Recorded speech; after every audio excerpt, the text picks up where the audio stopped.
In this lecture, we will create a VNet, which is equivalent to VPC in AWS. This VNet is where we are going to put the resources that we will use to complete our project. To create a VNet, in the search box, type virtual networks.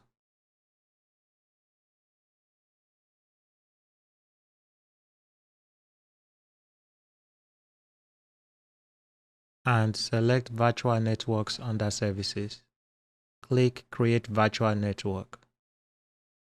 On this page, make sure your Azure subscription is selected.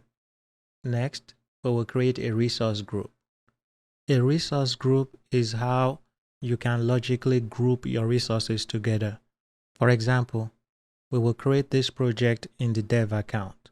So we will name our resource group dev resource group, and all the resources that we will use to complete this project will use the resource group. Click create new and give the resource group a name. I'm going to call it dev resource group.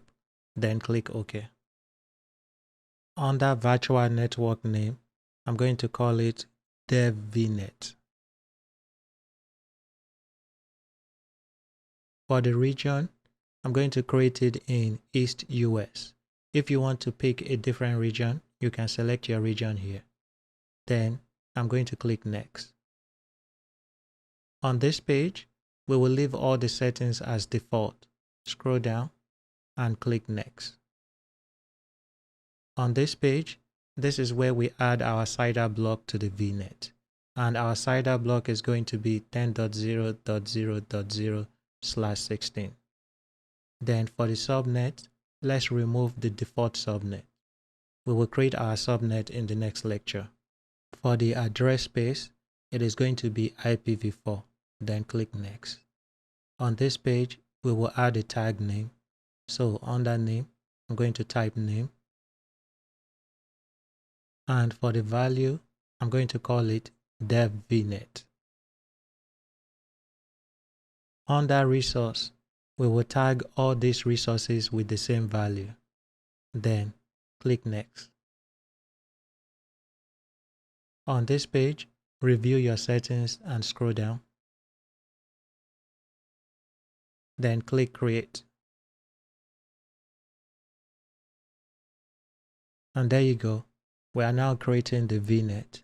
Let's give it some time for the deployment to be complete.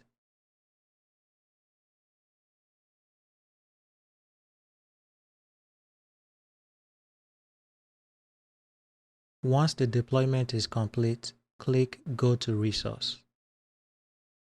We have successfully created the VNet, and in the next lecture, we will create our public and private subnet in this VNet. If you have any questions, please leave your comments below. Bye.